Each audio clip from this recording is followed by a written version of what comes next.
Hi Leo, how are you? We're going to talk about money. I know you love to talk about money. There's nothing better in the world, right? Let's see what's going on with you all with your general money reading for the month of June. I'm going to do one that's going to be for entrepreneurs as well. And I'd like to do one that's like geared towards people who work, I don't know. I don't want to say like corporate, but maybe they don't work for themselves. I just don't know what to call it yet. So I'll feel that out in the next month. But here is your reading. We have that first deck, and let's see what the topic is. What's your main theme for the month of June for Leos for money? Element of fire. Oh, in general. So this is like the ace. Is this like the ace? Or is this like the page? Actually, I want to be certain that I'm actually... This deck is a little different. So, I want to make sure I'm reading this correctly. Okay.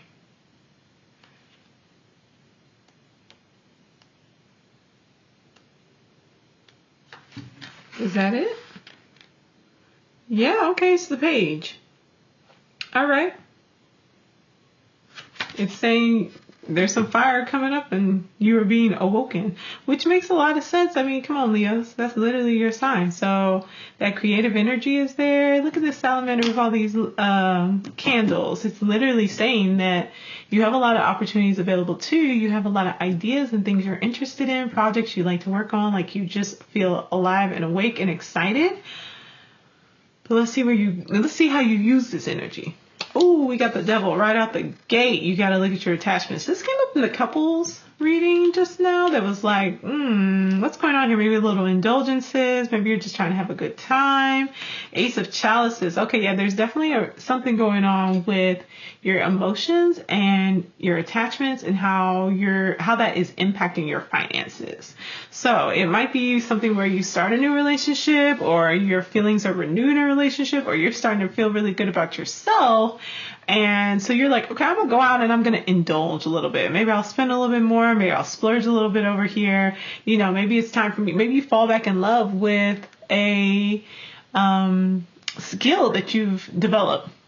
Let's get a little bit more about that. How to work through this energy. In fact, actually, let's get a little bit more about let's get a little clarification for what it is that you've fallen in love with. Like, what's the topic for that? Made in a fire. Okay, so that's like the night. So yeah, there's something, it's again, like it's not saying necessarily, it's a passion project. There's a passion project that has kind of woken you up. It's gotten your heart back to going. And it's one of those, like, how you work through this energy is literally like we have the Ace of Chalices, and then we have the Four of Chalices, and the Four of Chalices is literally has the same cup there, where it's saying, you have to let go of what was in the past, you have to focus on the future, and you have to give yourself a little bit of that indulgence, that little bit of time to say okay, I'm going to dream up how it is I want to go forth and what I want to do with this energy. Oh, Ten of Chalices. Yes, all right, so that's a happy card. That's a great thing. A rebirth is coming. So once you're able to kind of allow yourself to be in this creative energy, to be in this, start working on these new projects, to maybe allow yourself to have a little fun, not take things so seriously. You literally feel like your relationships and your world, your life has been reborn. You've been given this second chance, that Four of Chalices. Ooh. How to work through this energy. We got the Nine of Swords. You've got to think things through, but you can't let it stress you out. Like, you can't be where you're questioning so much about what's going on. This is a little concerning to me, because it seems like underneath, you're okay, maybe it is time for me to start anew. Maybe it is time for me to be able to, go after this project, this dream that really gets me excited, and it can be something that creates the life of my dreams. But you have this fear kind of underlying it, where it's what if it doesn't work out? What if it's the same way as it happened last time? The Four Cups that are sitting there to the side, it's a release of the past. You got an Ace of Wands. So it's really truly saying like, all right, you have the spark of creativity. Now it's time to put that into action. All right. So the clarifier for that is the Fool. Take the leap of faith. This is all signs are a go. This is all signs are a go. So if you've been wanting to start a business, if you've been wanting to start a new project, if there are skills that you have not used, like it's all signs are a go that it's time to utilize that. And that's because there was an ending. Like you let go of the past. You know, we go from the Four of Chalices to the Nine of Swords to the Death card. You've had to let go of what was. You've had to let go of what was holding you down, what was keeping you back. You know, it's fine to have indulgences every now and then, but you really have to balance that stuff out. Like you cannot just be like living in a fantasy world, because living in a fantasy world won't get you to a reality of the lived experience of your dreams coming true. Let's get our next card. The Seven of Chalices. Think things through, work things out. You have a lot of choices available to you. You really, truly do. And let's see what our clarifier is for that.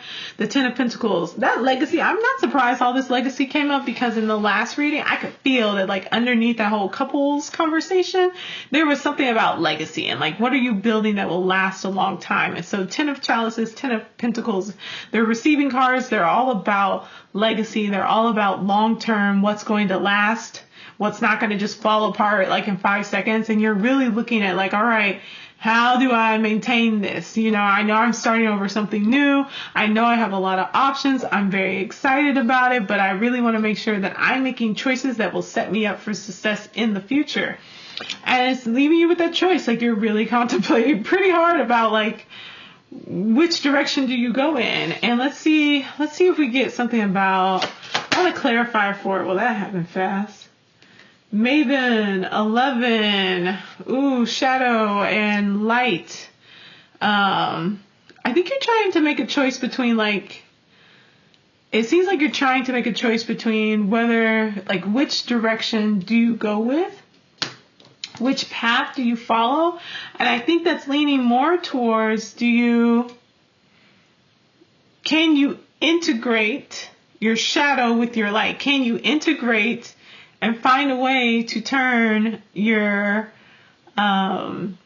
shadow into something that supports and encourages the work that you're trying to do, and not something that can creep up behind you and kind of like drag you down in the end? You got the King of Pentacles. You're going to be successful. This venture will be successful. It's going to make you money. You do need to be structured. You do need to think long term. You got the Hermit. You're going to need to take a little bit of a break to get your program together. You might need to write a business plan. We got the Two of Wands. So you got the Two of Swords clarified by Maven, or the 11 card. And then you got the Two of Wands. So it's going from, all right, now you have to kind of go within, figure out what's the best option for you when you're looking through these Seven of Chalices, when all of these, so many endings leaves room for so many beginnings. You want to make sure it's something that's setting you up for success in the future. So you're trying to you need to go within and listen to get really clear about what that's going to be.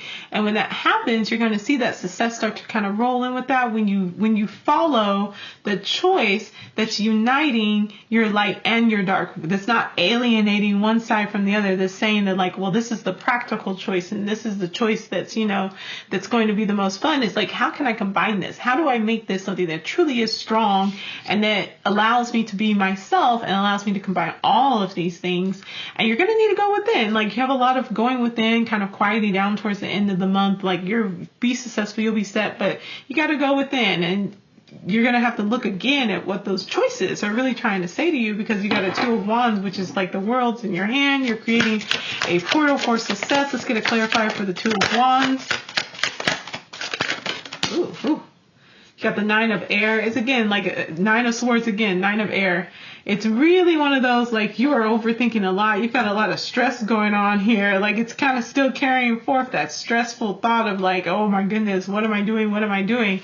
And you have to, the easiest way to deal with the Nine of Swords is to get out of your head, go and relax, go and enjoy things, go and find ways to make the choice very clear and not overthink it. Let's get an outcome card. We got the Ace of Wands again. It is really saying that I think you need to be brave. You need to be brave. You need to make the choice. You need to take the leap, the full card. You have to be willing to put yourself out there and like follow this dream, create this life that you want to see before you. And yeah, you have a choice to make about how you're going to go about doing that and what path you're going to take to get there. But if you're making choices based off of fear, if you're making choices based off of like stress, instead of going within and getting quiet and figuring out like which one feels the best, which one is in the right direction. Let's get a clarifier. I want to clarify for the Hermit. Which one makes you feel like the King of Pentacles and more stable? Like that's the choice to make. We got the...